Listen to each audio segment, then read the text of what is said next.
About a lot of political things, but underneath all of that is the Bible. I am unapologetically 100% in favor of is the Bible. Jesus is the Word. There is no delineation. If the Bible says it, that's what Jesus is, and that's what Jesus believes. That's what this podcast is actually about, is to actually alert people to what is coming and what is our responsibility in the midst of it.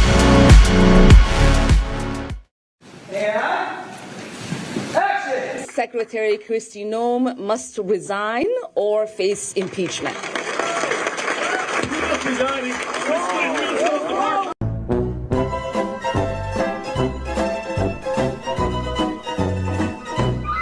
We're not mad at Iceland. They haven't cost us any money. The president just mistook the two countries for each other, correct? Yeah, he meant to say Greenland, but I think we're all familiar with presidents that have verbal stumbles. We've had presidents like that before. Some made a lot more than this one. Nice try. Thanks. All right. Thank you. I thought he did well. Ilhan Omar, in particular, has been the center, and you heard it there from the president, the center of a lot of awful attacks. He called her garbage. Donald Trump is actually responsible for the vitriol. So is there going to be any acknowledgement of that? Should there be? It's not about the politics of the individual. I mean, look at these people. The thing that they have in common is their complete lack of mental stability. Why is that not the conversation? Why are we in this place of who's to blame? Is it the Democrats or the Republicans? The Republicans aren't trying to assassinate the Democrats. And a lot of talk of they. And when it's not a they, it's just a person. It's an individual. Hey, maybe I wasn't clear about this before, but let me go ahead and be very clear right now about why I don't give a fuck about Alex Pretty. Charlie Kirk just got shot in the neck. Hey, ooh, ah, ooh. He had it coming. He only had himself to blame. Charlie Kirk got shot and he's dead. Finally. Thank you. Can we keep this up? Charlie Kirk was a fucking Nazi. He was a fucking Nazi. And you know what kind of Nazi is the best Nazi? A dead one. Thank God that shit stain of a person is no longer in this world. Bad people should not be in this world. Shot right in the voice box. I might be 1% less atheist today. I don't care that he was a person. He wasn't to me. He was a Nazi. I think he's better off gone. So fucking be it. This is so bad. Shut the fuck up. Thoughts and prayers. Rest in smoke, Charlie Kirk. Popped for talking outside of his neck. Whoop-de-doo! Eye for an eye, bitch. I think the only thing that went wrong that day was that Trump wasn't standing behind him getting a secondhand bullet. This is poetic. My thoughts go out to that pew-pew having to look this motherfucker in the face. My deepest condolences. I literally could not give a fuck. They can get a stepfather. Boomed, bitch, like, gone. Why do y'all keep aiming for the wrong niggas? Aim higher. Oh, Charlie Kirk. You support Charlie Kirk being killed? Yes, I do. You support Charlie Kirk's shooter? He does all a favor. I would have killed him myself. He was such a good person. Why did he get shot? What do you think we're gonna do? Honestly, yeah, he had it coming. Charlie Kirk was a big advocate for the Second Amendment. It worked out well for him. I don't give a fuck about Kirk's death. He had 2 kids. Fuck his kids. They give a fuck about that white boy kid. They probably autistic anyway. Give a fuck about that white boy kid. He was shot in the middle of saying something transphobic about trans people, and yet you want to have sympathy for him. You're losing your humanity by allowing fascists to define your sympathy for you. You know, sometimes revenge is a dish best served cold. He died in a world that he wanted. Reread slavery, rewatch Roots. There are so many different eras of American history and in America where worse things have happened to people. Why are you mourning the death of a literal Nazi? Lost a loving husband and a devoted father. You know, things are getting serious when all the actors start reading from the same script. I could not be prouder to be American right now. I've never been more proud to be an American by the way the Americans are acting, seeing people and communities come together. And I could not be sadder to be American right now. And I've never been more ashamed to be an American with the way the government is behaving, to see what our government is doing. Completely identical. Both managed by the Creative Artists Agency, by the way. The CAA, one of the most powerful and influential in the entertainment industry. Natasha Lyonne, also managed by the CAA. So I'm wearing this Ice Out pin here. Here's Olivia Wilde, CAA. This country is hurting and I'm appalled. I'm sickened. Ariana Grande, who simultaneously started amplifying the same rhetoric. CAA. Mark Ruffalo, CAA. And what I'm seeing here happening is not America. It's almost like a script went out. Furthermore, there's a reason why we have not seen a resurgence of the Proud Boys. And that is because I believe a lot of them are likely made ICE officers. Again, I've said this on the show before, I've not seen any deep dive reporting into who these people are, but they certainly adopt a lot of the ideology, a lot of the tactics, a lot of the violent tactics, a lot of the wearing masks, and it sounds a lot like their founder, what they initially put out. And so because Stephen Miller backtracks, I don't really care. I wonder about all the incidents that are not caught on videotape. I wonder about all the people who are sitting in detention centers right now as we sit here, who are malnourished, who are without life-saving medication, children who have been kidnapped. Did you just say ICE officers are militia?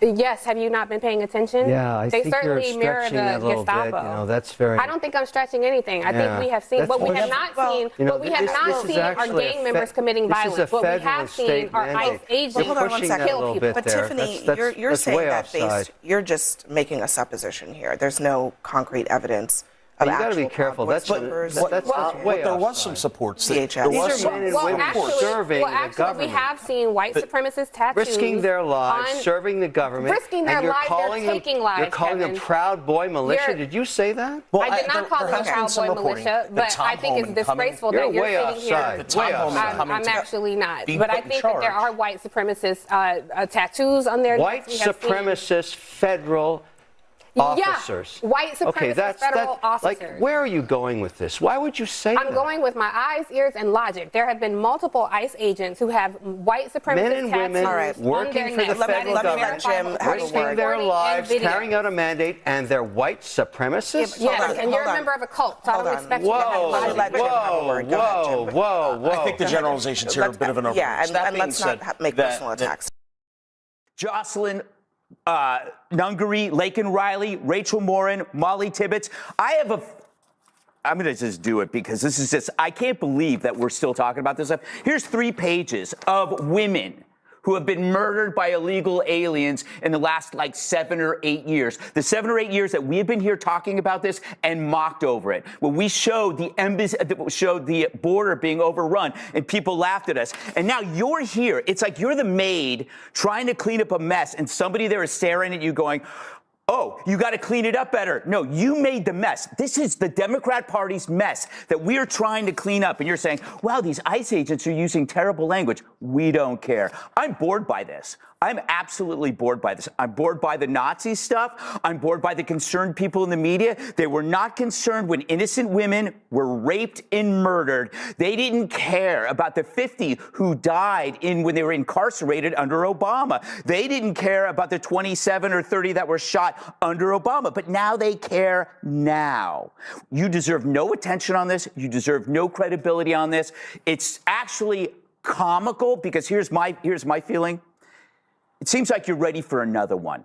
You had Good, that went for a couple of weeks. You had this guy, went for a week or so. You're going to need a third one. This is what this is about, because this is what creates the motivation for this drama. This drama that could have been prevented if you guys just listened to the sensible people. Why is it that the cities that aren't sanctuary aren't having any violence? Why is it that the rate of violence in what's the name of the city? Minneapolis is 5 to 7 times higher than cities that are 3 or 4 times larger? Why is that? You guys are always feigning this performative ignorance that you don't understand things. You never explain your own ignorance. Why is there so much violence in Minneapolis and not in Texas? Well, see, there are different people There are people who, when they hear an awful crime, when Molly Tibbetts is murdered, they think of their wife, they think of their kids, they think of their sister, they think of their mother. What do Democrats think about? There's a step before they even think about their family. They think, how does it affect my public persona? How does it affect my potential politically? How do I deal with this so that I get instant gratification and empathy? We don't think like that. We don't care. You can call me a monster that's saying all these people will get deported. I don't care. I don't care about any of this performance anymore, Jessica. It's done. And you know what? Neither does Trump. People are voted for the law. They want the law. If you want to cry about murders and rapists, do it on your own time. Just really quickly, a bunch of Democrats. Yeah, because you didn't get enough chance since I've been gone spewing this nonsense. I'm now back to correct the record that people need to hear. Okay, well, the record is that. But I thought Newsom was going to be the president. You know, I've been saying that for many, many years until I read this article from The Atlantic. Gavin Newsom's record is a problem. I can't wait for this guy to run for president. I didn't even know these things, and I do this for a living. That doesn't surprise you, huh? He decriminalized prostitution. So now there's like teenage prostitutes just slinging it all over Los Angeles. He's paved the way for reparations. The curriculum in California has CRT. So the math scores collapsed. 20% surge in homelessness, boys and girls sports, open border. He banned the sale of gas-powered cars. I mean, that is ridiculous. And gas prices are like highest besides Hawaii, and that's an island. Free sex change surgeries for prisoners on death row. Guy's about to go into the electric chair, and you're going to cut him up and then give him a new one? What are you doing? What a waste of money. And he doesn't get to, he's never going to use it. Never going to use it. Free health care for illegals. Average home costs $1 million. You can't build in California. This guy has it's a buffet of vulnerability. That's what they called it. Every president in modern history has left our children with nothing but debt. But under this administration, we're going to leave every child with real assets and a shot at financial freedom. We'll ensure that Americans don't just end their lives with a nest egg, but instead all Americans will begin their lives with a beautiful nest egg.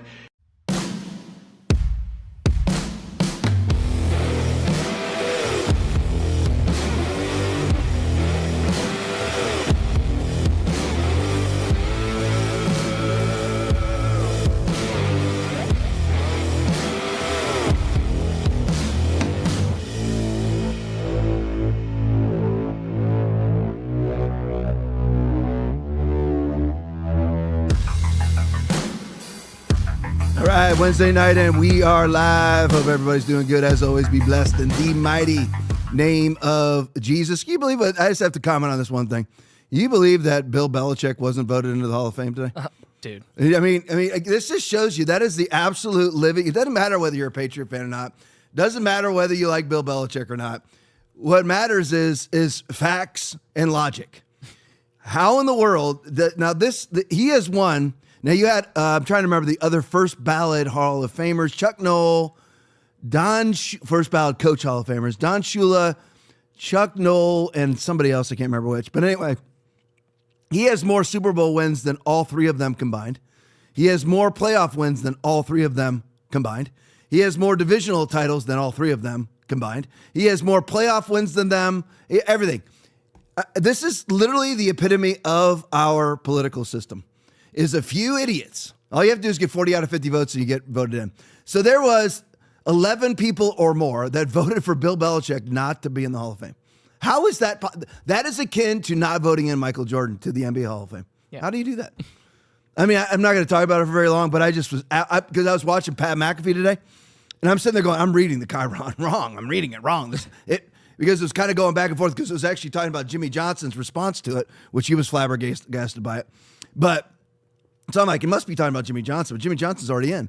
So I'm like, what the heck? What is going on here?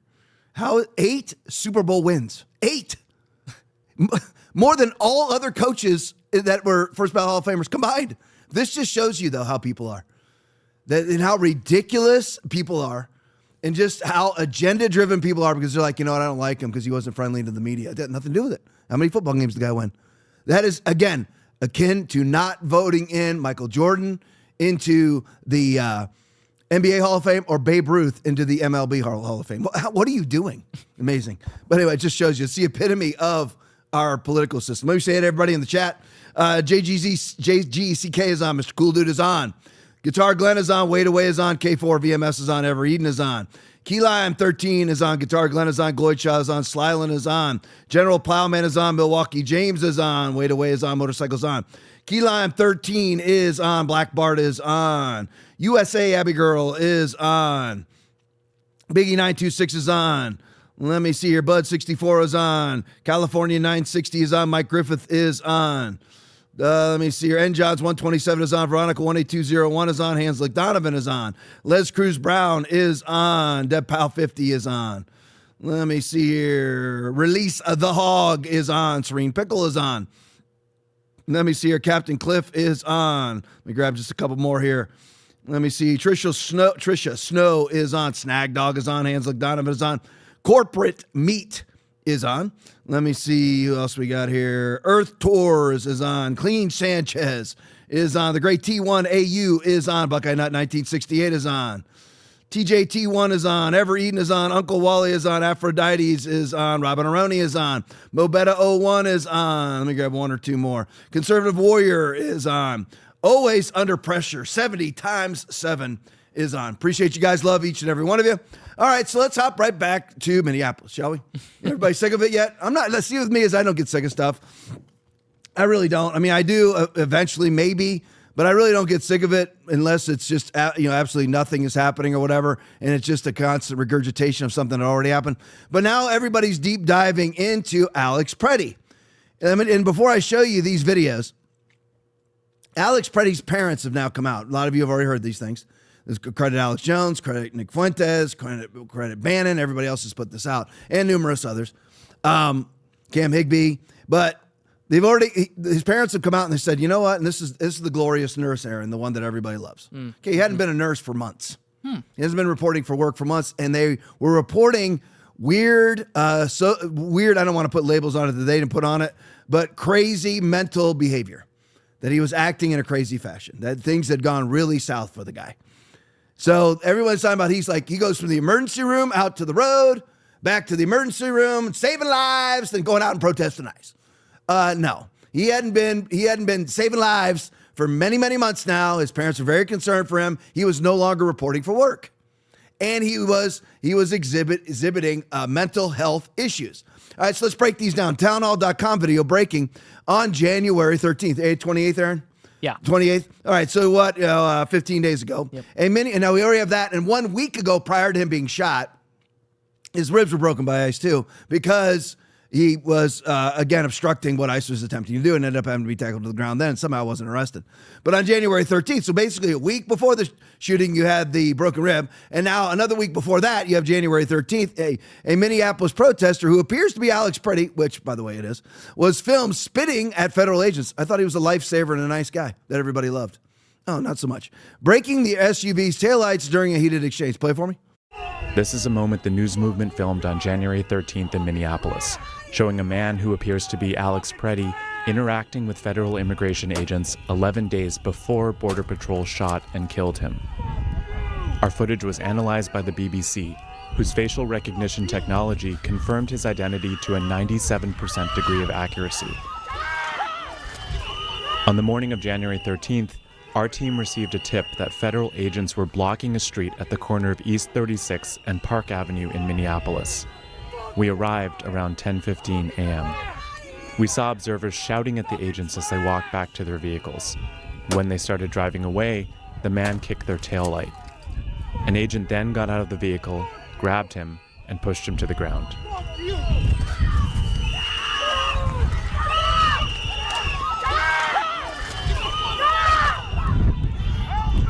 During the altercation, agents fired tear gas and pepper balls into the crowd.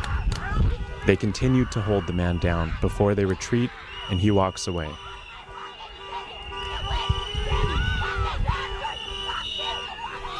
The man in our footage is wearing a similar outfit to what Preddy was wearing on the day he was killed. What appears to be a gun is also visible above his waistband.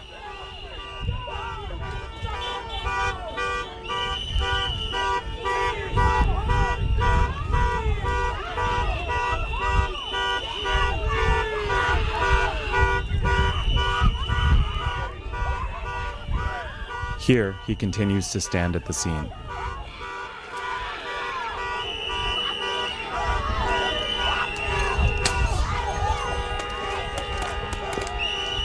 On the day he was killed, the Department of Homeland Security claims Preddy, a 37-year-old ICU nurse, approached officers holding a handgun.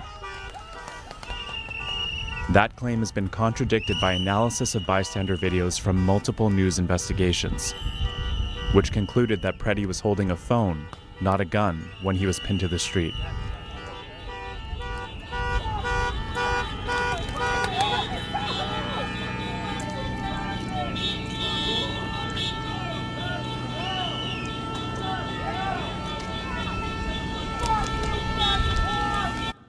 Aaron, if you would just mute it and run it side by side so I can make some comments on it.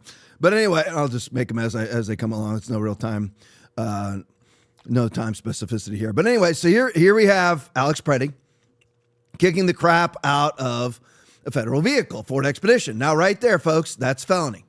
But he's not ever charged. Why is that? Because the Minneapolis-St. Paul Police Department has been defunded to the place by the people who now claim Jacob Fry, Tim Waltz, they love the cops. But remember, during the George Floyd riots, Summer of Love, they were defunding the cops. Well, now they have a massive city of like 3 million people that has 600 cops.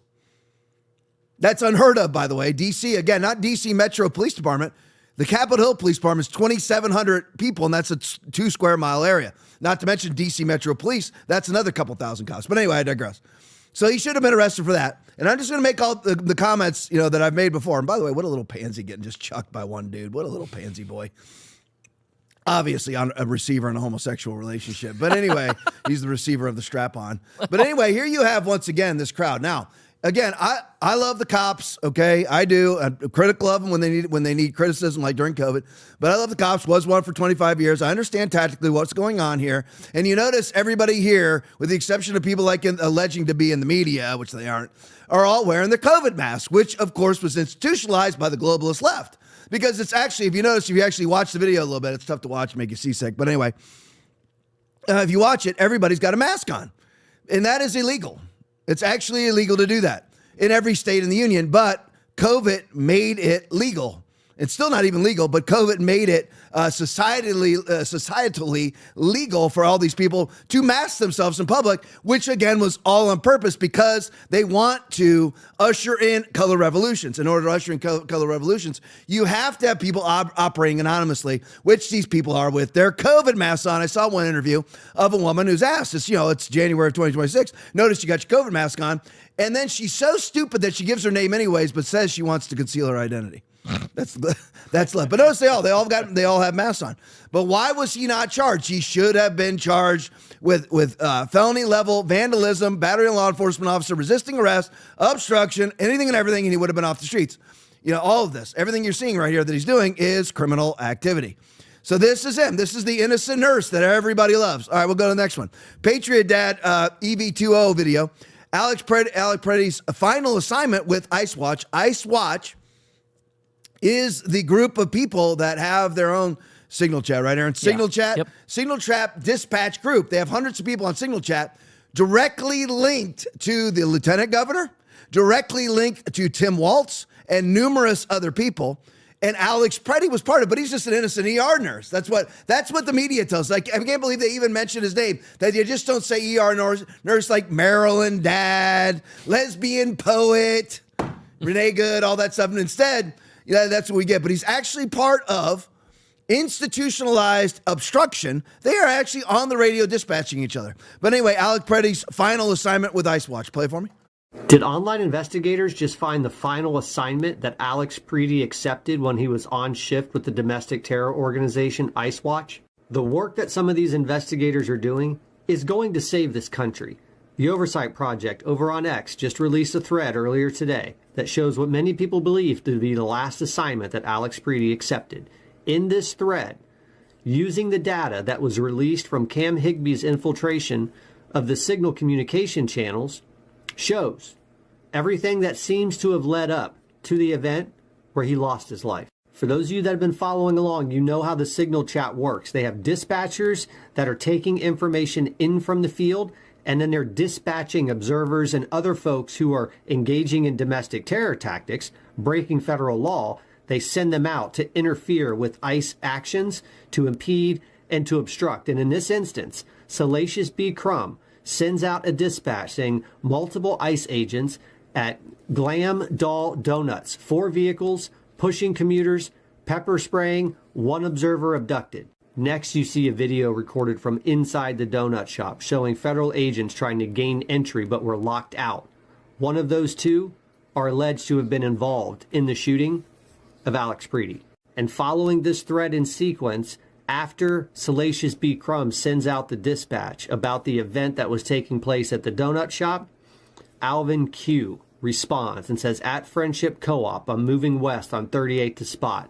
Will update. And then they showed a map of the location. You can see where the donut shop is and where the shooting occurred and where Alvin Q responded from and said he was heading in that direction and will update. And you'll notice the timestamp on Alvin Q's response. It's showing 9:47 a.m. Eastern Time, but this actually occurred at 8:47 a.m. Central Time. So this was obviously taken from somebody's phone in the Eastern Time Zone. This occurred at 8:47 a.m. And then at 9:02, just 15 minutes later, Salacious B. Crumb says agent firing something at observers, possibly firing guns, 1 observer on the ground, possibly shot. Nicolette at 26th. By accessing previously released data through a data breach, Project Oversight was able to find information on an Alex Preedy using the handle Alvin Q. Preedy. Remember, Alvin Q., who responded to the dispatch to head to the location where the shooting happened just 15 minutes later. It is now believed that same Alvin Q. is the one who opened this Twitter account back in 2016 under the name of Alex Preedy. And everybody that's a part of ICE Watch needs to be criminally prosecuted. They are obstructing ICE on a military level. They're actually, on an institutional level, are actually obstructing ICE. They have a signal chat. They're being dispatched. They're even describing their dispatch calls, police style, once somebody's actually there. Somebody's down. Somebody's been shot. This is all being dispatched. If you listen to it from Cam Higby, I would play it for you, but it's just boring to listen to. But it's boring to listen to on a podcast. But if you listen to it, especially if you have actually some police experience, it is unbelievable how organized it is, how sophisticated it is. The dispatchers are giving details of the dispatch calls that these nuts are being dispatched to. That's how crazy it is. And this is all high finance. Somebody is financing it, and I can tell you who's financing it. Are you ready? You and me. Me and you are financing it because it's all going through NGOs that are still being funded through the big, beautiful bill. But anyway, let's go to this one. Johnny Midnight video. Do you want to know who Alex Preedy really is? Play for me. He has told you about Alex Preedy is a lie, including what he looks like. This is Alex Preedy, who brought a loaded Sig Sauer P320 to a physical altercation with federal officers this week. He resisted arrest and fought those officers and lost his life. Now, every American life lost is a tragedy, whether it's gunfire or fentanyl, but what's also a tragedy is when the media lies about these deaths in order to manipulate us, and that is precisely what they are doing with Alex Preedy. They have manipulated his actual photo into this. This is an AI-generated fake person that the media is telling you lost his life tragically in Minneapolis this week. Watch. The nonviolent bystander by ICE agents in Minneapolis. This time it was 37-year-old Alex Preedy. That's not a real person. This is an MSNBC broadcast that was seen by millions of people. I can't believe that they did this. They actually changed the image in order to try and create further sympathy primarily among their female audience. They know this. It's psychological warfare. MSNBC is disgusting for doing this. Imagine if you die for your cause and then somebody at MSNBC decides you're too ugly to be a martyr. We see you, MSNBC. We know what you're doing. You did the exact same thing to Joe Rogan. Just a reminder, Joe Rogan didn't look sick enough in his COVID video, and Alex Preddy wasn't pretty enough. They're also not telling the full story about who Alex Preddy was. They want you to think that he's simply an innocent nurse who was caught in the crossfire, but that's not true. He was actually a professional agitator who was hunting down ICE agents and actually had broken a rib in a confrontation with federal agents a week before. Yet he was right back out on the streets, this according to CNN. According to Alex Preddy's parents, he had quit his job. He joined some kind of group. His parents were worried about his safety. Alex Preddy spent his time hunting down ICE agents. Listen to this. In this earlier incident, he stopped his car after observing ICE agents chasing what he described as a family on foot and began shouting and blowing his whistle. Preddy later told one of these sources that 5 agents tackled him and one leaned on his back, appearing to leave him with a broken rib. So if you're doing this, you're not an innocent bystander. Alex Preddy was a soldier, not a civilian. Civilians don't break a rib at a physical confrontation with police and then show up and do it again the next week armed. That's what soldiers do. Who was sending Alex Preddy to these locations in order to get in physical confrontations with the federal authorities? How did he know where federal authorities were?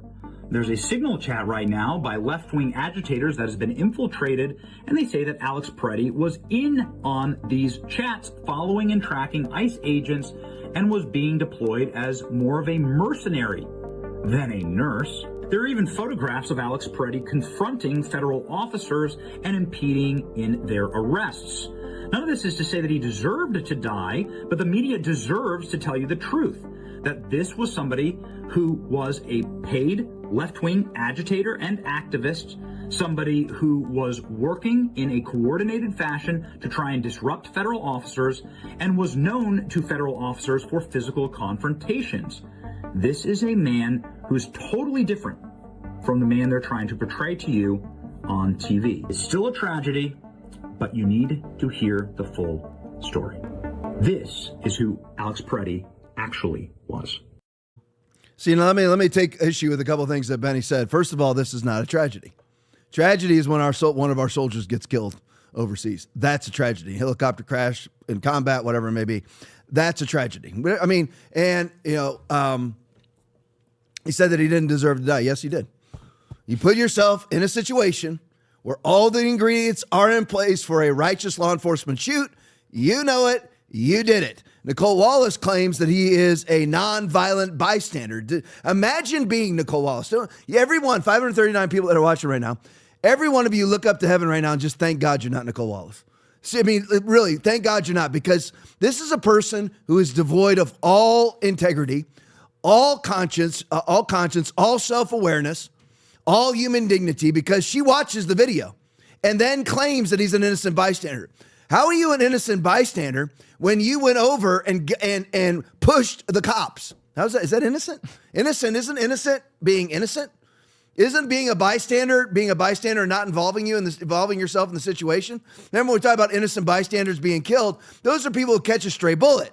Is that what happened with him? No, he went over and grabbed a hold of the ICE officer, then pushed the ICE officer, then jumped on the back of the person that the ICE officer was trying to arrest, to obstruct the ICE officer, then was thrown on the ground, ignored numerous commands to stop resisting, didn't, and blew it off, and was violent in resisting the cops and ended up getting shot. Again, here's the thing. I'm not saying that he had to be shot, but he did deserve to be shot. And what do you mean by that? Because again, it's just like Renee Good. If you are going to drive your vehicle at an ICE agent after being told, get out of the car, you're under arrest, all the leftards go, she was trying to leave. She wasn't allowed to leave. She was under arrest. Morons. You're all excited and you're trying to stop ICE from making lawful arrest. You dumb idiots. And Hussein Obama did 5 million of them. He didn't care. Do you realize how stupid you look? in the exact same due process situation. So anyway, he ended up, all the ingredients are in place. It's just like this, okay? Is it really a tragedy if you have two guys and they jump out of the plane, one with a parachute, one without, they're doing a crazy stunt? All the ingredients are in place for tragedy. Would everybody agree? Mm-hmm. Because now that one guy's going to have to hook up with the other guy, somehow link themselves together and make the parachute go off. So you put in all the ingredients for a death. And then everybody goes, I can't believe it happened. Oh, really? You jumped out of a plane without a parachute? Really? I mean, you tried to jump Snake River Canyon, Evel Knievel, in a rocket. Okay, he survived, but he's lucky too. But anyway, you know what I mean? So, I mean, you put in all the ingredients for a quote-unquote tragedy. It's not a tragedy. Tragedy is unexpected, not orchestrated by the person who's the victim of the tragedy. And he certainly wasn't an innocent bystander because he had stopped working and basically was employed by ICE Watch. Whether he got paid or not doesn't matter. It probably is, and guess who's paying him? Aaron's paying him, Will's paying him, I'm paying him, and the 539 that are watching are paying him through NGOs. But according to his own parents, he started to demonstrate mental health issues. He was going out of his mind. He was no longer working for months. What does that mean? I don't know. Whatever the parents' version of months is, for some people it's 2 months. That could be 9, 10 months. That's all that he's doing, is going from one ICE scenario to the next and doing what he's doing. And by the way, the timeline now proves that is what he's doing. On the 13th, he was in a violent confrontation with ICE. 1 week later, he was in a violent confrontation with ICE. 1 week later, he was killed by ICE. All right, so anyway, back to this. And again, you are Nicole Wallace. And first of all, you call this idiot. And just like the older millennial said, I don't have any compassion. None. Because like the old millennial said in the pregame, I sat here on Twitter watching hours and hours of leftists mocking Charlie Kirk when he was shot and killed for nothing. He was, Aaron, correct me if I'm wrong, was he obstructing the police? Nope. Okay, just curious. I mean, this guy was, week after week after week, was actually known for his obstruction. But anyway, and by the way, it's on video. He could have been arrested for more than one charge just in that one incident alone. But I digress. And I guarantee the other one where he got his ribs broke, I guarantee you that was another one. Didn't get charged there either. And that's either on ICE or that's on local cops. And again, I have to bring this up before I forget. There needs to be a militarized approach by ICE. There needs to be military grade capstun shooters. I don't know what they're called, folks, but when you can just absolutely cake the freaking crowd with bear spray. I mean, you go out, there's no way to get anywhere near you. Just cake the crowd. If you've ever been shot by capstun, which I talked about on Monday, it comes out like ranch. It sticks on your freaking face. You ain't coming back. You'll never come back again. The niceties need to end. Get the rubber bullets out. Get the beanbags out. You eat a beanbag to the nut sack, you're never coming back. Okay, you're never coming back. But then these people are so disingenuous. I mean, this is MSNBC. MS Now. It's how disingenuous, how devoid of all human integrity and dignity these people are. They make up a brand new AI image of this guy. I mean, let's compare, shall we? So the nose has been shortened and straightened. The teeth have been whitened. The smile has been completely changed. Hair has been added. He's been tanned, and his face has been made shorter. Yeah. And this is MSNBC, and they sit there and they wonder why it is that nobody watches them. Why it is they have absolutely no trust from the public whatsoever. Well, there you go. Everything they do is a bold-faced lie. All right, so let's look at this one. Jumping off of the Preddy situation, Nick Shirley put out some new stuff. Can't help it, can't resist it. Welcome inside a massive new fraud scheme. Play for me. We left and we headed over to the next building that had 22 of the same home health care providers operating from inside of the building. Right here you have multicultural home care. And right here it says it's open, but can't even get in. Another Reliance Recovery Center. Mercy and Grace Care, Inc. Right here you have Den Eritrean Youth Development Association of Minnesota. Another child care center. Welcome to Bright Beginning Center. But what do you guys think about the fraud that's taking place here in Minnesota? Sorry. No comments. Can I please? Right here you have Serenity Quality Care, All of these businesses are literally the same type of business, providing the same service in the same building. Another, Convenience Home Healthcare, Aid, Inc., and Child Friendly Space. All these companies get money from the government. Why would you have the same company essentially inside of the same building, door to door? Right here, Queenly Home Healthcare. It just does not make sense. If you're trying to operate a business, you'd want to have less competition.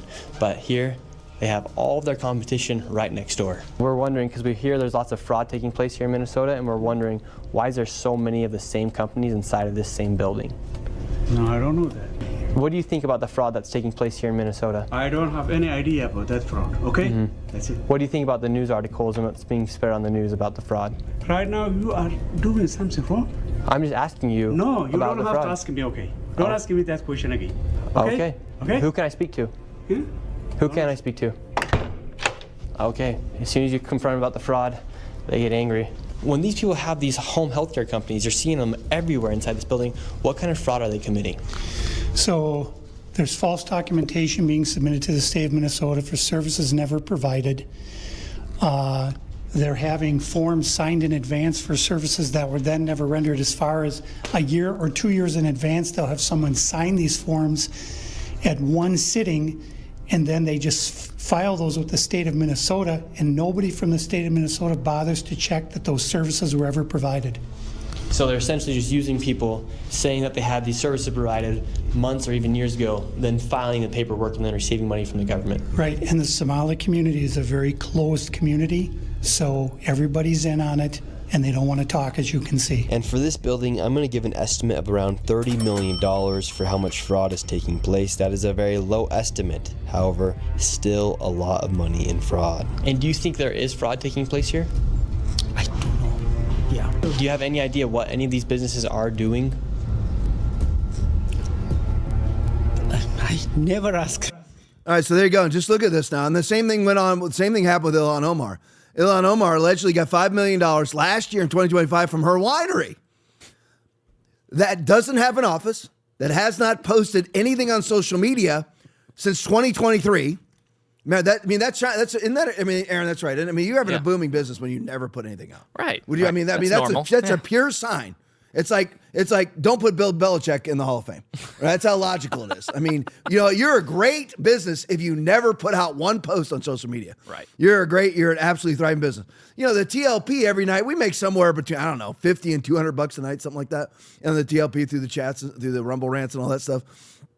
And we put out posts every single day, 365 days a year. We put them out. Even when we're not going to do anything, we put out that we're not doing anything. Right. They put out absolutely nothing. All of 2023, 24, 25, and 26, not one post. And they won some Wine of the Year award that you can't order.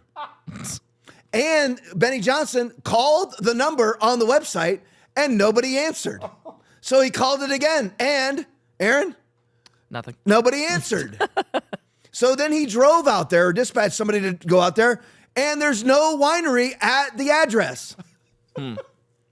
So this is obviously a Somali low IQ inbred tactic. Again, Somali average IQ is 68.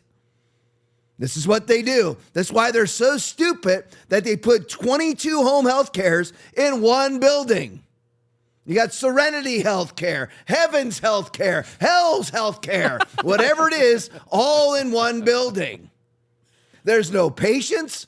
There's no, it's home healthcare. Well, and here's the other thing, is if you are, okay, think about this, 85%, this is amazing. I got this from somebody else, and I will give credit if I can remember who it is.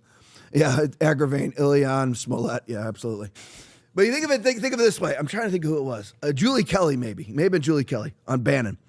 Can't remember, though. But anyway, so think about it this way. So you're a Somali. 85% of them on the government teat. 85%. Which you know what that actually means. 100%. But I'll just go ahead and use the official statistic coming from OMB, right? But anyway, so 85% of them are on welfare. Full welfare. I want you to understand that each one of these individuals are making somewhere between $3,000 and $8,000 a month. Given to them. We're $38.6 trillion in debt. But they're just giving it for nothing. These are 90,000 in Minneapolis alone. And now the stuff's coming out about Maine. Stuff's coming out about California. This has only just begun. Trump's not going to have enough time to deal with it all in 3 years. So hopefully we get somebody in that will continue this on. Don't ask Aaron if that's going to happen or not. So anyway, think about it this way. So they're all on welfare. Why would you need home health care then? You're already on you're on welfare. You're on welfare, so you're getting all the government money. You already get it. So why would you have all of these Somali home health care companies when you're already on the government, you're already on Medicaid? You would already be dispatched home health care. It's all a fraud.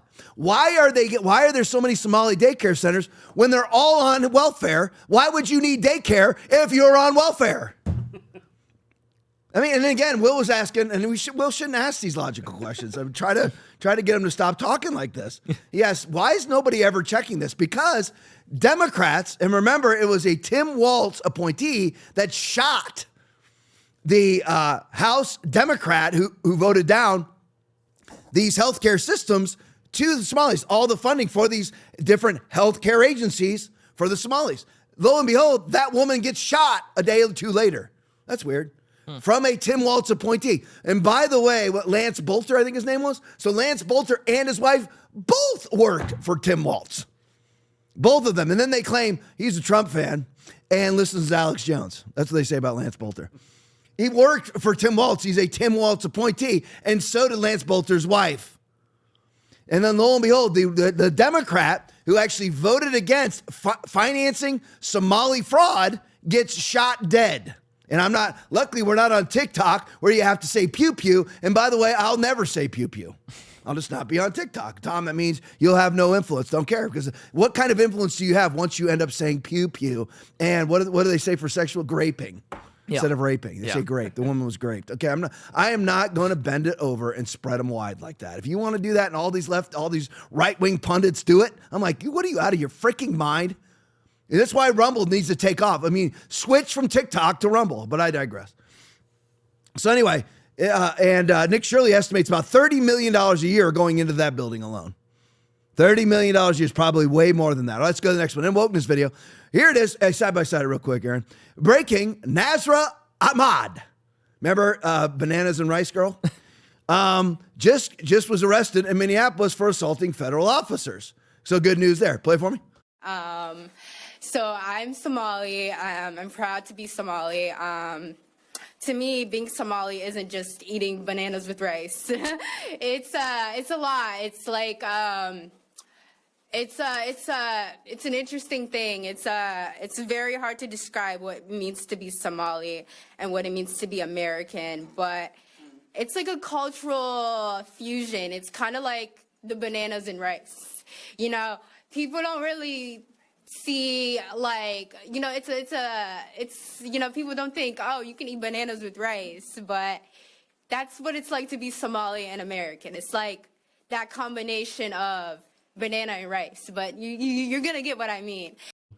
Hey, Aaron, do me a favor, throw that pic back up, that one right there, still just as is. So, I mean, isn't it kind of funny that this is just like 2-3 days later, she gets arrested, and now the wound on her forehead is gone. Did she receive a miracle? She has been healed. I mean, she's been healed. Did she? We know that Muhammad can't do it.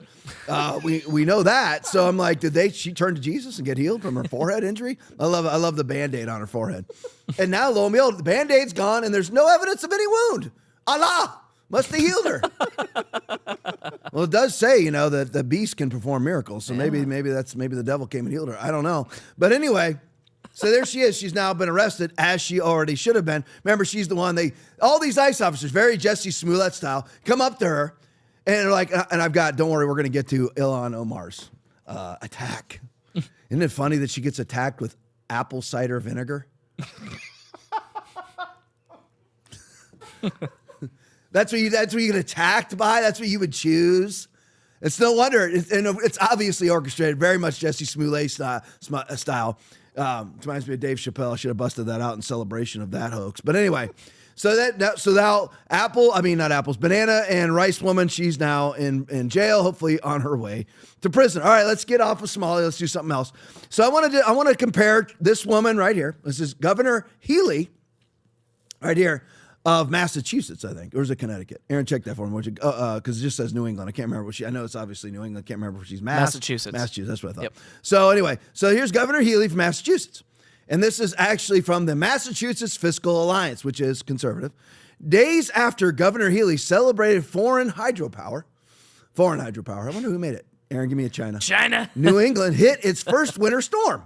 How did it do? Again, if you're a leftist, why don't you ever, like Will said, why is nobody evaluating these things? Okay, well, let's look. If you're a leftist and you're like, we need to get rid of carbon, our carbon footprint. We need to get rid of, and I know some of you don't like fossil fuels, but what do you want me to call it? I mean, I know that it's not really a fossil fuel. I had somebody correct me in the chat. I'm like, come on, what do you want me to call it? I can't go LNG every time, gas every time. I can't do it. Refined and unrefined oil. I got to talk about it in one word. If you got a suggestion, give it to me. But anyway, because I don't like to be inaccurate either, but really. But anyway, so I'm going to use fossil fuels, just so you know, even though I know they're not coming from fossils. Okay, everybody? Pastoring a church, man. Sheep bites, man. Sheep bites. But anyway. So if you're a leftist, you espouse the evil of CO2 and the heroic nature of hydroelectric power, windmills, solar, and everything else, right? So during the storm, hydro delivered 4% of the power and energy, power and emergency oil generation surged to over 40%. So here's what she's espousing versus what actually happened, and then we'll compare it to what Trump did during this emergency. Play it for me. Good news, we flipped the switch on a hydroelectric line. Just days after Governor Healy took a victory lap for foreign hydropower, the first cold spell and winter storm of the season saw Quebec temporarily turn off that power to New England. It's going to provide 20% of the electricity needs in Massachusetts. As of Monday morning, only 4% of the region's power was being produced by hydro. 20% of our electricity supply. It's like this every single time. I'm trying to remember what year it was because I actually flew out to see Jonathan Shuttlesworth preach and watch Pastor Rodney preach. I actually flew out with Pastor Rodney to Dallas-Fort Worth. And it was right after they had that cataclysmic ice storm, snowstorm, whatever it was. People's pipes burst, everything else. The church that Pastor Rodney and Jonathan were preaching at, their pipe burst and everything else. And part of the problem is that Texas, believe it or not, Republican red state Texas, has turned over a lot of their power grid to solar and wind. How does that work? 2021, thanks, Aaron. Yep. So, wow, what's that long ago? Holy moly. 5 years ago. And how did that work during that winter storm? How does solar work when the snow's falling? And when there's an ice sheet over the solar panel? Yeah, no. And when the windmills can't move, and when they do, they can't generate power, even though the windmills actually run off of fossil fuels. But anyway, I digress. So anyway, it caused that collapse, and the reason why they had major problems this time and have never had it before is because they listened to the stupid Democratic Party. They get guilted, or some of the Republicans are actually Democrats. A lot of them are, especially in the state of Texas. We could deep dive into that for an entire week, by the way, which I'm not going to do. Maybe. You never know, I might. But anyway, so a lot of the Republicans are actually Democrats. But the Republicans listen to Democrats. Wouldn't it be great if we put less smoke in the air? No, put it in the air. Again, folks, one freaking volcanic eruption is more CO2 in the atmosphere than all of humanity for 100 years. Yeah. One volcanic eruption. One flight from Billy Gates from New York to Davos puts out more CO2 from his private jet than you will in a lifetime in your motor vehicle. It's all a freaking hoax. And I know I'm preaching to the choir, but I love to actually break out the statistical data. So Governor Healy, isn't this hysterical? Quebec turned off their power. Our glorious, Aaron, don't you just love our allies? Yeah. I mean, these allies. We hate Russia, hate Russia, hate Russia. And then Quebec turns off the power. Hate Russia, and they send troops to Greenland to try to fight the United States. Hate Russia. Well, I mean, you know what? I choose Russia. Yeah. I do not choose China, but I choose Russia. They were our allies in World War II, just like the rest of these nimrods. So I choose Russia. I'm done. I don't care what anybody says. So anyway, Governor Healy says that, you know what, from now on, this hydroelectric power is going to produce 25% of our power needs. 25%. Going to meet 25% of our power needs. What did it do? 21% less than that. 4%. And by the way, we know that's stretched, so it's probably 1 or 2%. because that's the best they feel like they could get away with. So let's compare to Trump. U.S. Department of Energy video. The Trump administration stopped the political closure of coal plants and this weekend, and it paid off. Play it for me. To the climate guys, coal was the worst of the worst.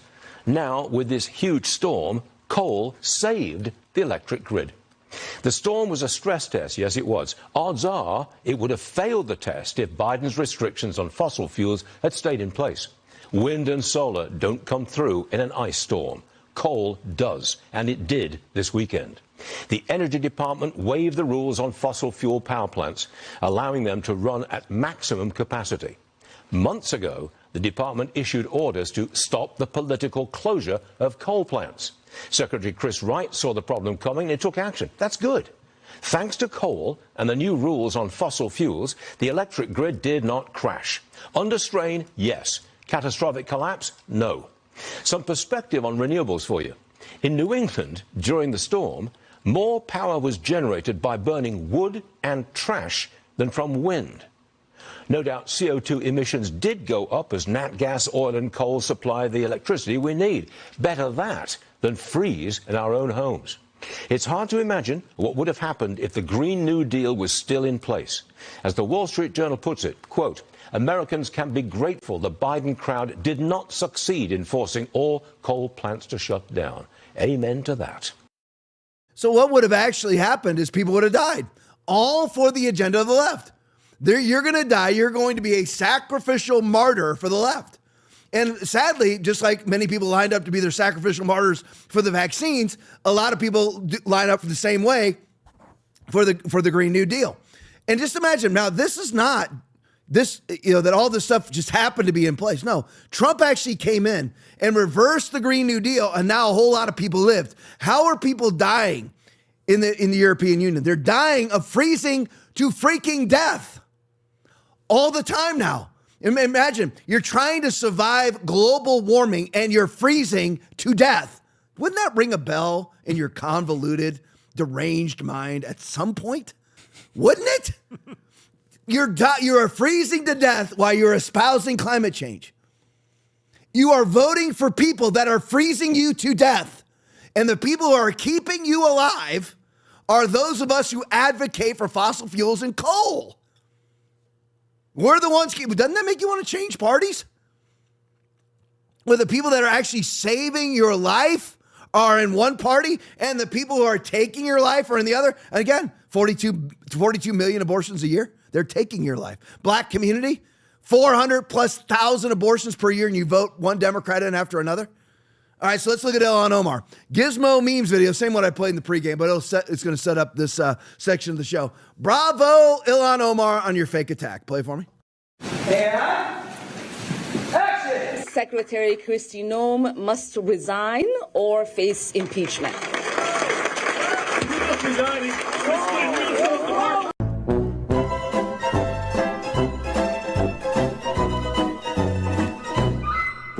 Just had to show you that one more time. I mean, come on, folks. This guy makes it in there. He looks deranged. So because what's happened is he's been paid off to do this. So in order to be paid off to do this, like a Jesse Smollett, you have to be a deranged loser. And that's a guy obviously was. Looks like he's high on something. And they seat this really fat, transient looking guy in the front row, right in front of Ilhan Omar. What are the odds? Yeah. What are the odds with a syringe in his hand? What are the odds? And then he attacks her with apple cider vinegar. Overton video, CNN, was just forced to admit on air what the attacking substance was. Play for me. So we have some news just into CNN. We were talking about the attack on Congresswoman Ilhan Omar at a town hall just a moment ago. Just into CNN right now, police believe the substance that was sprayed at her by this 55-year-old man was apparently apple cider vinegar. Again, you see the video there. Omar responding by saying that she will not be intimidated. You see the man being tackled there. He has since been arrested and is facing criminal charges. We have Jeff Zeleny with us. Jeff, obviously this just a pattern of tension and frustration and violence in Minnesota, one that has led to calls for the administration to get rid of DHS Chief Kristi Noem. She is not going to be intimidated by apple cider vinegar. She's not going to be intimidated by. I mean, Trump gets his ear blown off, but she by an AR-15. And then he has Ryan Routh waiting for him on the 6th hole of his own golf course with another AR-style weapon. But don't worry, Ilhan Omar is not going to be intimidated by apple cider vinegar, by an apple cider vinegar attack that she obviously set up. Remember last night they were saying it's a horrible smelling substance. Anybody ever smelled apple cider vinegar? You know what it smells like? Aaron, can you guess? Apple cider and vinegar. Yeah. Yeah. Is that a horrible smelling? And isn't it kind of funny? Because if you were actually I'd be afraid, if somebody sprayed me with stuff that it's like bodily fluids, and I'll leave it at that. Yeah. So I would be immediately going and changing clothes. She didn't worry about it. You know why? Because she orchestrated it. She knows that it's apple cider vinegar. They paid this guy to do this, probably just paid him a couple grand to do this. And it all needs to be researched, and this guy needs to have a absolute forensic audit of every last area of his life, an absolute proctological examination of every last area of his life, because I guarantee you he got money. It won't be from Ilhan Omar. It'll be from a Somali NGO that you and I pay for. That's what'll happen, and it'll be blamed on Republicans, and the guy will have no Republican contacts. He'll have no Republican interest. He won't have any social media history. Aaron's already alluded to the possibility that all of his social media has been deleted. I guarantee you it already has, even by Trump's FBI, because Trump's FBI is run by a globalist shill named Kash Patel, who's doing nothing. Yeah. Pam Bondi doing nothing. Now, where's Pam Bondi out in the front lines every day? Nothing. Doing nothing. Pam Bondi needs to be fired immediately. They should have gotten Ken Paxton while they could. Now I don't know who they'd get. But anyway. All right, so let's go to the next one. Let's keep on with Ilhan Omar here. Carl Higbee video. Weird that a company owned by Ilhan Omar that boasted an award-winning wine would just vanish into thin air. Play for me. Another major asset she listed in her financial disclosure is this winery. What does a Somali know about wineryism? Okay, that was in 2023. That was worth, according to Ilhan Omar's own financial disclosure form, between $15,000 and $50,000. But on her financial affidavit from a year later, that same winery was listed at a value of between $1 and $5 million. Just real quick. Why does a Muslim own an alcohol company? I thought that wasn't a thing in Islam. Anyway, it gets weirder. Up until yesterday, Benny Johnson was able to find their supposed inventory bottles and all the things they had, their office location, and a bunch of other information on the business. But as of today, those sites are totally shut down, and any mention of their website has been wiped off the internet. I'm talking gone. The Wayback Machine, all these other crafty little archive sites, everything is gone. Deleted the root service. I called my computer buddy, Jim. He couldn't even find it. It was some fancy AR jargon bot machine for recovery. I don't even know, he was explaining it to me. He couldn't even find it, which is weird that a company that boasted an award-winning wine, the, quote, double gold winner in 2022 San Fran Chronicle competition with a corporate value of up to $5 million would just vanish into thin air. They didn't sell it. Is it possible for this to be a functioning business and have absolutely no footprint, wiped from the internet, go from 1,000 net worth to 5 million in less than a year? Well, no other winery on earth's done that, Carl. Anybody knows anything about this knows that the wine industry is under enormous pressure. Wineries, there's people pulling up vineyards and closing wineries, including some very well-known ones. People are drinking less wine. The economy is weighed on that in favor of cheaper alcohol options. So the wine industry has been in mad contraction for quite some time now. But more to the point, you have to have a federal license to have an alcohol facility.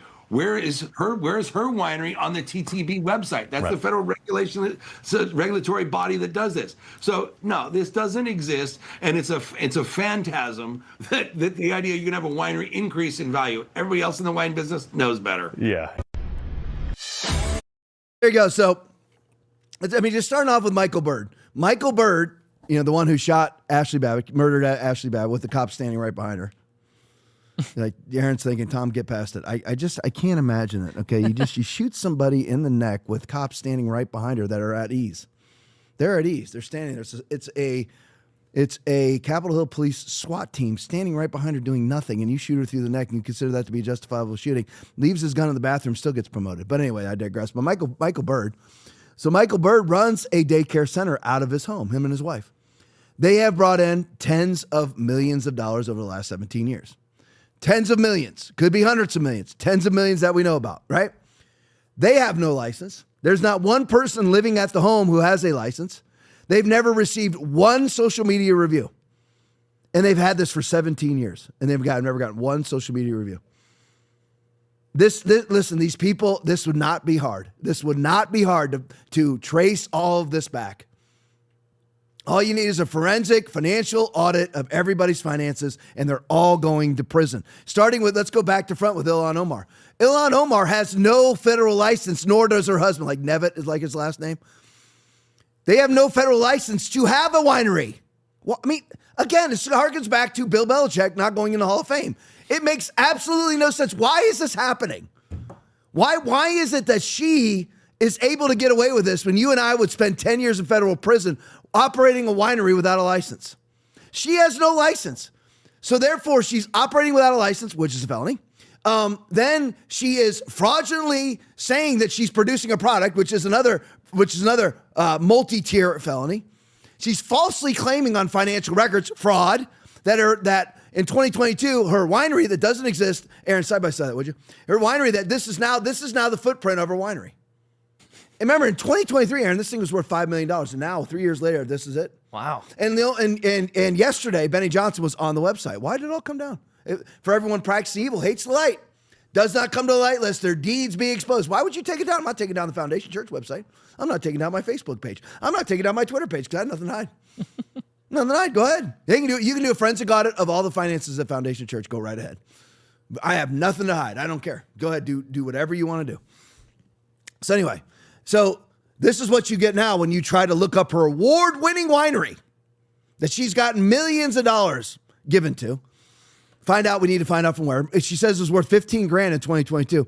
And this is, according to the Republican strategist, no other winery in history has ever gone from worth $15,000 to $5 million to no longer existing, all in the span of 4 years.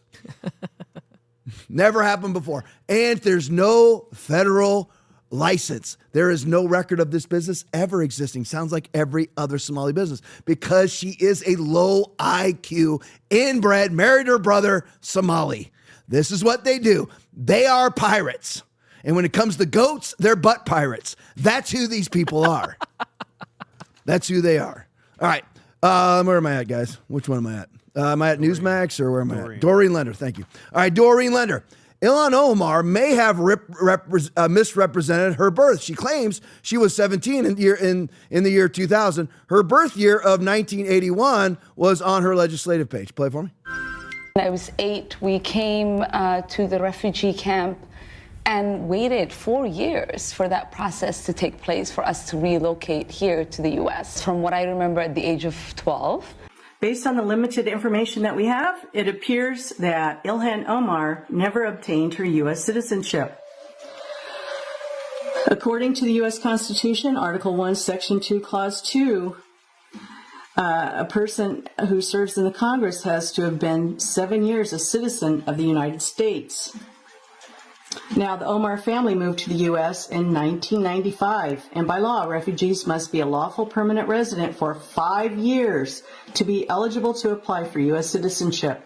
That would have been the year 2000 for her father. The limited sources that we have show that she became a citizen in 2000 when she was 17.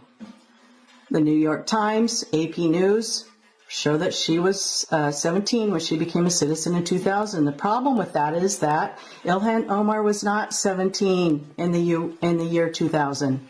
How do we know? Well, because numerous sources and her Minnesota legislative page show that her birth date was October 4th, 1981. Omar was not eligible to gain U.S. citizenship in 2000 as a minor. That is when she turned 19. So the immigration laws provide for 3 main mechanisms that a U.S. citizen or refugee parent can potentially use to seek citizenship for their child. The first one, acquisition of citizenship. If you or your spouse or both are United States citizens and your child was born abroad, this does not apply to Ilhan Omar because her parents were not U.S. citizens when she was born in Somalia. Number 2, derivation of citizenship. For children of refugees whose child turned 18 years old on or after February 27, 2001, and this does not apply. Derivation of citizenship does not apply because she turned 19 in the year 2000. Number 3, application for citizenship under Section 322 of the Immigration and Naturalization Act. One parent is a U.S. citizen, usually by naturalization. Now, remember, her father could only apply for naturalization in the year 2000, and the child has to be under the age of 18, which she was not. So, number 3 does not apply to Ilhan Omar. It appears Ilhan Omar never obtained U.S. citizenship as an adult in the year 2000 when she was 19, and then legally eligible to apply and become a U.S. citizen. Ilhan Omar has not corrected the record. U.S. citizenship is a requirement to serve in the U.S. Congress, and the American people have a right to verify that U.S. citizenship. Naturalization records are only obtainable through a Freedom of Information Act request. Here's the catch. That request will not be answered unless Omar gives her permission for that request to be fulfilled. So, until Ilhan Omar provides proof of her U.S. citizenship, rather than thinking of her as a dual citizen, we will think of her as a Somali nationalist. Ilhan Omar, the American people have a right to know. We need... All right, so it is, let's just put it out there. It is impossible for her to be a United States citizen. That's it. This isn't the Obama birth certificate stuff, which I don't believe he was born in America. I'm just saying, that's been proven too, by the way. But this is beyond it because it's actually in writing. She put out her own congressional bio. Aaron just left. Her own congressional bio says that she was born in 1981.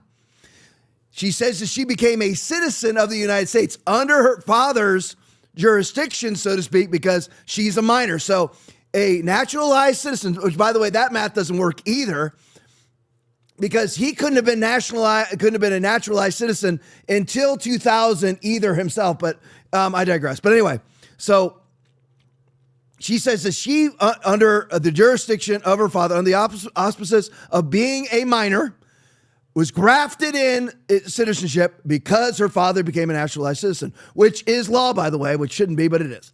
So if you become a naturalized citizen, you legally migrated into the country, became a citizen, and you've got a 14-year-old daughter or son, they automatically become citizens. That makes sense, right, yes, Aaron? Yep. All right, so Ilhan Omar says that her birth date is 1981.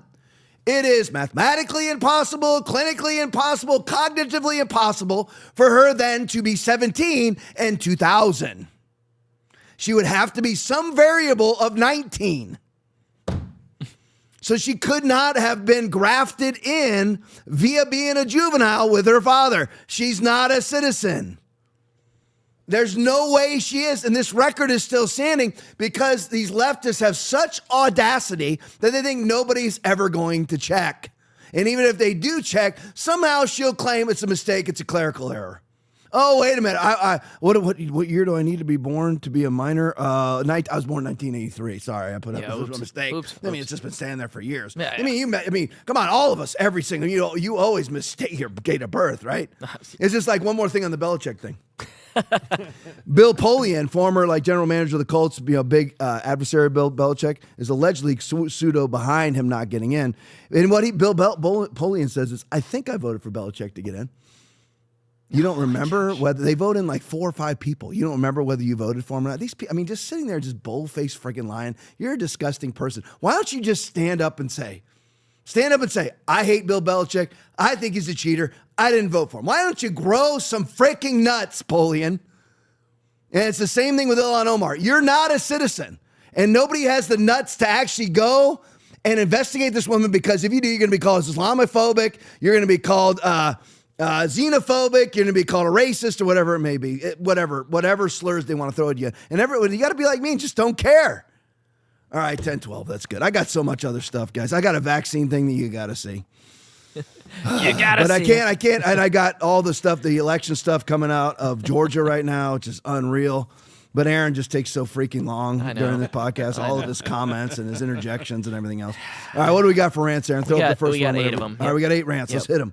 CA1960 donated $10 for more winning. The easiest rant person in the world, CA 1960. Appreciate you, brother. Will do. Go to the next one for me. Nated Dad 1 donated $50. Great show.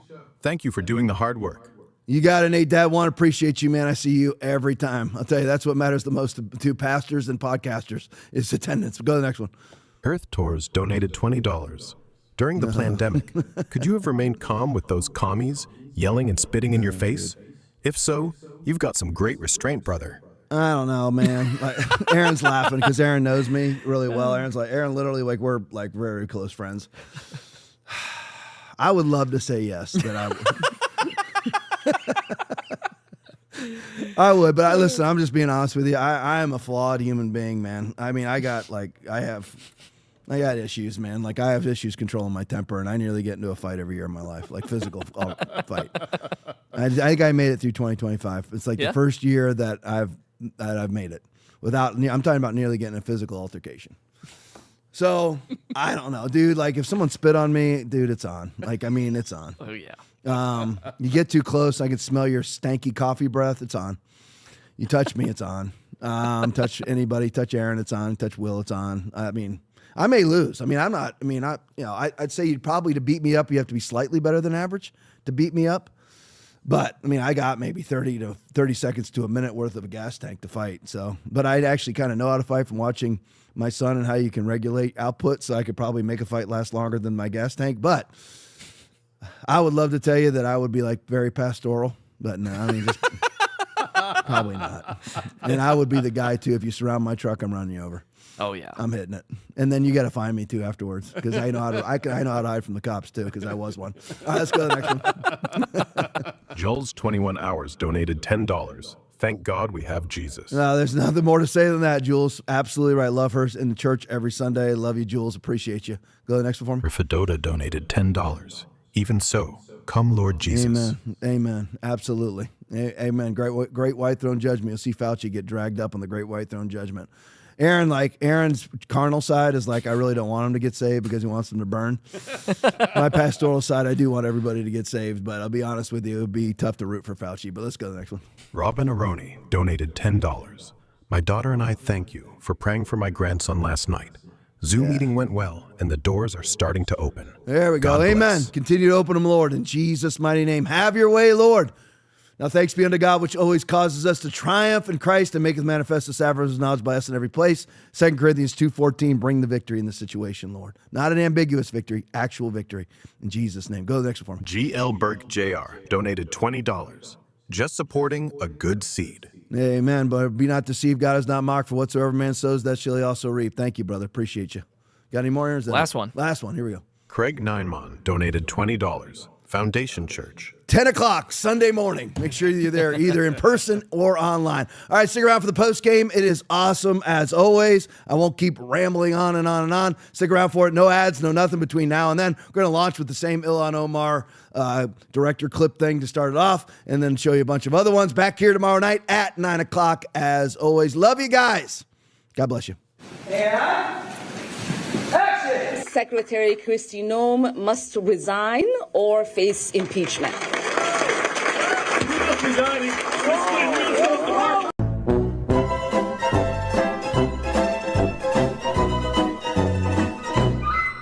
Guys, where are we right now? Where on earth are we right now? If you had to drop me off here without knowing, I would say we just landed in Accra or Dhaka or somewhere in Ghana. Guys, this is Paris in 2025. They're lying about the numbers. They're lying about the numbers. They are not telling us the truth. They are not disclosing the census. What's going on here? They're selling vegetables. The vegetable markets, fruits. Don't worry. No, I'm worried. Yeah. I don't want to document what's going on. Yeah, no, fruit. Just do it from behind me. Yeah. Obviously, Fred's trying to do his job, and I'm trying to do mine. We're trying to find the balance of safety and documentation at the same time. I've been told not to film countless amounts of times already. Why? If it's just a market, why can't I film? Bro, imagine you come on your honeymoon with your girlfriend or something, you book an Airbnb, and you end up in this part of town and you don't know, like these two over here. We can We use the Western alphabet, and we have, English and French share some similarities, so we can find a way around. But imagine if you used Chinese symbols or Japanese or something, you wouldn't know what the f to do. Look, it's an electric charger for an electric car. And right there, that is a diesel-powered generator to run your electric charging point for your car. That generator runs 24 hours of the day, 7 days a week. We're saving the planet to charge your electric car. Does it make a lot of sense to you? Because it doesn't make a lot of sense to me. Hey, I'm not the one to play with like that, bro. My bad, bro. I don't know who you think get off on, bro. My bad, bro. I'm not the one, bro. My bad, bro. I swear to God, my bad. Hey, matter of fact, let me drive back over to the auto zone. No, get on here. Let me. Oh, shit.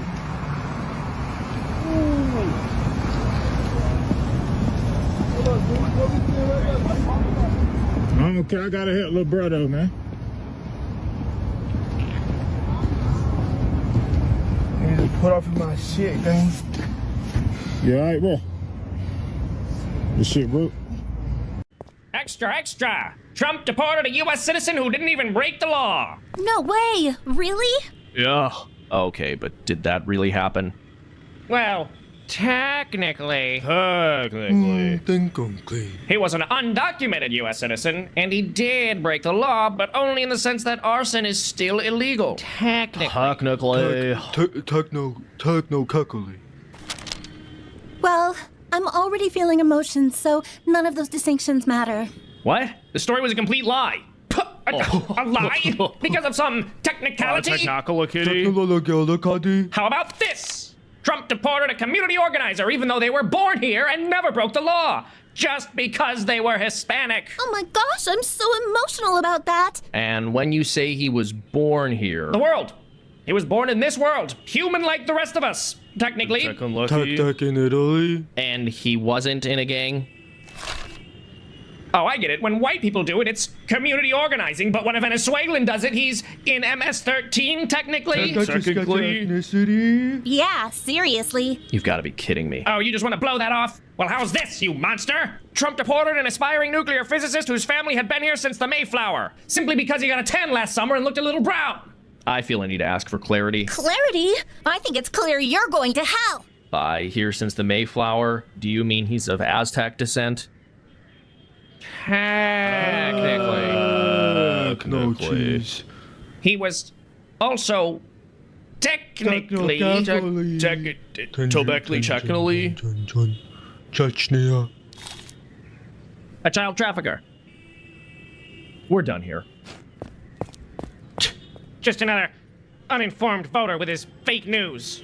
Believe then that men can become pregnant and have abortions?